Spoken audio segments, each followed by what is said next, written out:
We do not have any written history of fatal orca attacks on humans in the wild, but captive orcas killed 4 humans. Tilikum killed 3 of those people because he was the largest orca in captivity, but how his size caused those deaths is not what it looks like. Tilikum was captured in 1983 and torn away from his family when he was 2. He was 13 feet long at the time. A marine zoo kept Tilikum in a small tank for a year, then he was transferred to Sealand of the Pacific. The park put Tilikum in an enclosure with 2 larger dominant female orcas. Female orcas are dominant because orcapods have a matriarchal social structure, so female orcas behaved aggressively towards him.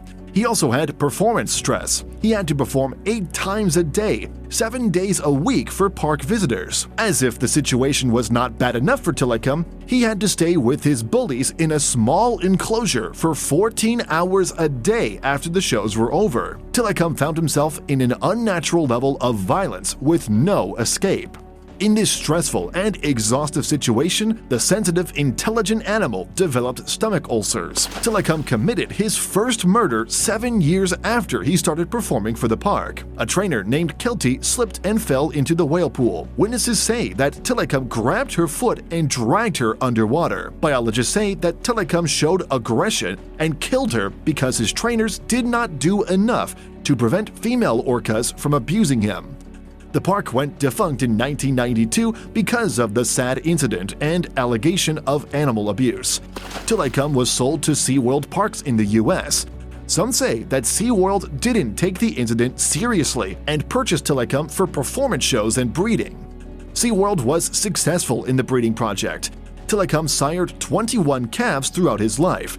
Now, he is the father of more than half of the SeaWorld orcas. The performance shows were also going well until 7 years later, when Daniel ended up dead in Tilikum's enclosure. Orange County's sheriff deputies have identified the 27-year-old man found dead in a killer whale's tank at SeaWorld. The victim is Daniel P. Dukes from South Carolina. We barely know about Daniel. At the time, the media reflected his death as an accident. They portrayed him as a trespasser who, after operating hours, climbed into Tilikum's pool and drowned. Now we know that Daniel's body was covered with contusions and bruises. The worst thing was that Tilikum chewed and probably ate his genitals. Tilikum killed his 3rd victim 11 years after Daniel's death. Dawn was Tilikum's trainer. She was rubbing Tilikum's head after a show. It was a part of the end of the show routine. She was lying on the show platform, and he pulled her into the water and drowned her. Some witnesses say that Tilikum grabbed her hand and pulled her into the water. SeaWorld says that he grabbed her ponytail. Tilikum pulled her from one pool to another. Employees tried to save her and used nets and threw food at Tilikum, but he did not let her go. After 45 stressful minutes, employees were able to calm the orca in a smaller pool, and he released Dawn's body. SeaWorld said that the cause of the attack was Dawn's ponytail. Tilikum grabbed her hair because he wanted to play tug-of-war. The idea barely gained any acceptance among marine biologists. Tilikum returned to show almost 1 year after the death of Dawn. This time, SeaWorld incorporated safety measures to protect its trainers. As trainers, we never forget Shamu's true potential. We see it each and every day. That's why all of our interactions are very carefully thought out, especially our waterwork interaction. Whoa! Tilikum died in 2017 because of a persistent and complicated bacterial lung infection. Now, the question is why Tilikum became so aggressive. Aquaparks try to portray that these kills were accidents, but marine biologists say that the intelligent beast killings were the cause of his frustration. First of all, killer whales are social animals, and he was removed from his family when he was a small calf. It may seem that he rejoined other orcas in SeaWorld, so maybe he was able to form a family and enjoy his social life there. It is not true. SeaWorld orcas are assembled from different families. Each one is grabbed from a different pod with its specific language. Even some orcas that were born in captivity are relocated to different parks away from their mothers. That is why there are so many fights and violence between orcas and aquaparks. This violence doesn't happen in the wild. Because of this, Tilikum could only spend time with female orcas when it was the time for breeding. The second reason for his frustration was that killer whales like to swim freely. Researchers attached a tracker to an orca to study its range in the wild.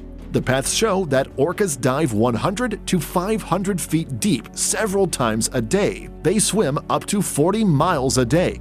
But Tilikum was kept in small pools his whole life. After killing Dawn, he was contained in tiny enclosures. He could barely swim or communicate with other orcas.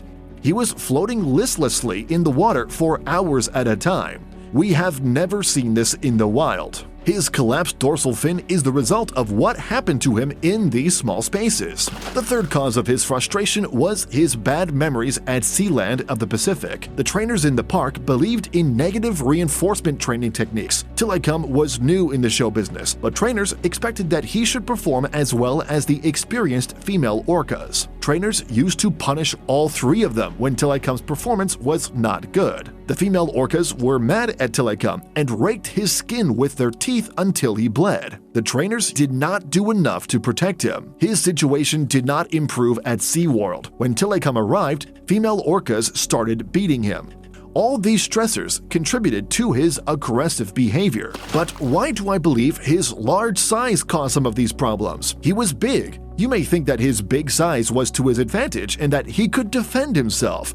Well, it may not be true for male orcas in captivity. In 1992, when he was moved to SeaWorld, he was 2 times larger than other orcas, but female orcas started beating him. Being a big boy in a small pond reduced his maneuverability. He did not have the agility he needed to respond to female orca attacks or to escape from them. Because orcas live in a matriarchal society, it is natural for females to attack males. Male orcas in the wild stay at the perimeter of their pods so that they can easily evade female attacks. But Tilikum did not have enough room to evade females. The situation was so bad that SeaWorld usually kept Tilikum in the back to protect him from female orcas. He only was used at the end of shows for the big splash. This isolation put so much emotional pressure on him. These pressures made Tilikum the aggressive orca that exhibited abnormal behavior and aggression towards humans. What do you think was the cause of his aggressiveness?